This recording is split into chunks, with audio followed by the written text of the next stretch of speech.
पुण्यातील मुंढवा जमीन प्रकरणामध्ये पार्थ पवारांना क्लीन चिट नाही. खारगे समितीचा कुठलाही अहवाल अद्याप राज्य सरकारकडे सादर नाही. मंत्री चंद्रशेखर बावनकुळेंची माहिती.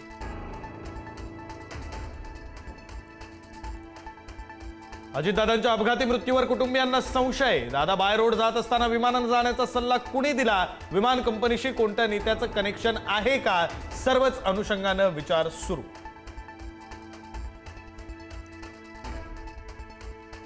सुनेत्रा पवार 10 फेब्रुवारीला स्वीकारणार उपमुख्यमंत्री पदाचा पदभार. मंत्रालयात जाऊन पदभार स्वीकारणार.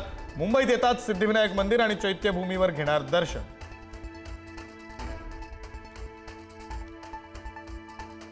मुंबई महापालिकेमध्ये मोठा ट्विस्ट. भाजपचा महापौर पदानंतर आता उपमहापौर पदावरही डोळा.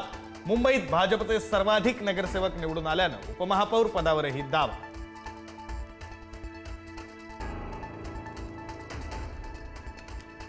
ठाकरेंची शिवसेना मुंबई महापौर आणि उपमहापौर पदासाठी उमेदवार देण्याची शक्यता. मातोश्री निवासस्थानी आज निर्णय होणार असल्याची माहिती. निवडणूक बिनविरोध होऊ नये यासाठी आटोकाट प्रयत्न.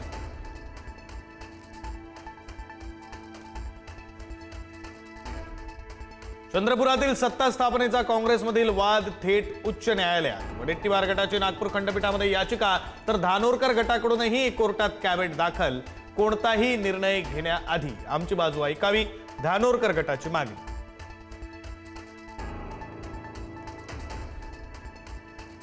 नवी मुंबईच्या महापौरपदी भाजपच्या सुजाता पाटील यांची बिनविरोध निवड तर दशरथ भगत यांची उपमहापौरपदी निवड. शिवसेनेनं माघार घेतल्यानं बिनविरोध निवडणूक.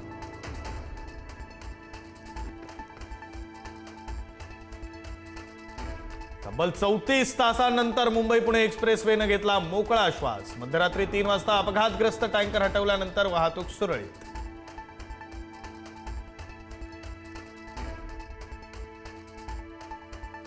मुंबई आणि ठाण्यातील दूध पुरवठ्याला मुंबई पुणे एक्सप्रेसवेवरील वाहतूक कोंडीचा फटका. एक्सप्रेसवेवर टँकर अडकून पडल्यानं दूध पुरवठा विस्कळीत.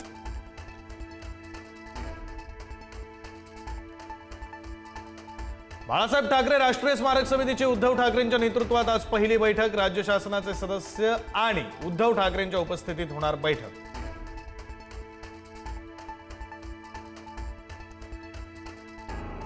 जिल्हा परिषद पंचायत समिती निवडणुकीच्या प्रचाराचा आज शेवटचा दिवस. 15 दिवसांपासून सुरू असलेल्या प्रचाराच्या तोफा आज थंडावणार. 7 फेब्रुवारीला मतदान प्रक्रिया.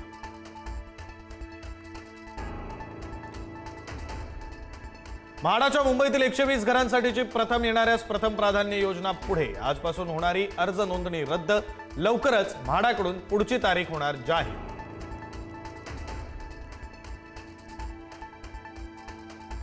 वाढत्या प्रदूषणामुळे मुंबईमध्ये धुक्याची चादर. हवेची गुणवत्ता ढासळल्यानं दृश्यमानता झाली कमी. हवा गुणवत्ता निर्देशांक 200 पार. पवई, वडाळा, शिवडी, मालाडमध्ये सर्वाधिक प्रदूषणाची नोंद.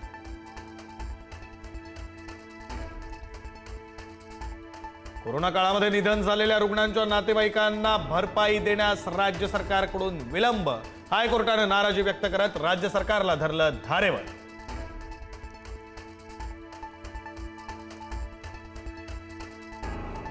अनिल अंबानी प्रकरणामध्ये सुप्रीम कोर्टाचे ईडी आणि सीबीआयवर ताशेरे. 40,000 कोटी रुपयांच्या कथित बँक कर्ज फसवणुकीच्या चौकशीत होत असलेल्या दिरंगाईबद्दल व्यक्त केली नाराजी.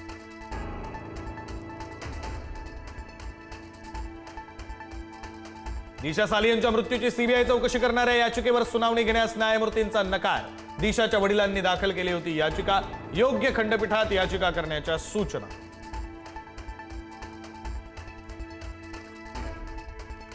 रोहित शेट्टीच्या घरावरील गोळीबार प्रकरणातील आरोपींना आज किल्ला कोर्टात हजर केलं जाणार. दुपारी 2:30 वाजता किल्ला कोर्टात होणार सुनावणी.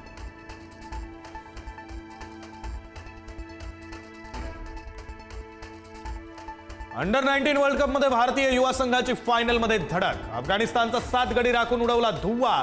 311 धावांचं विशाल लक्ष्य गाठत विजयाला गवसणी.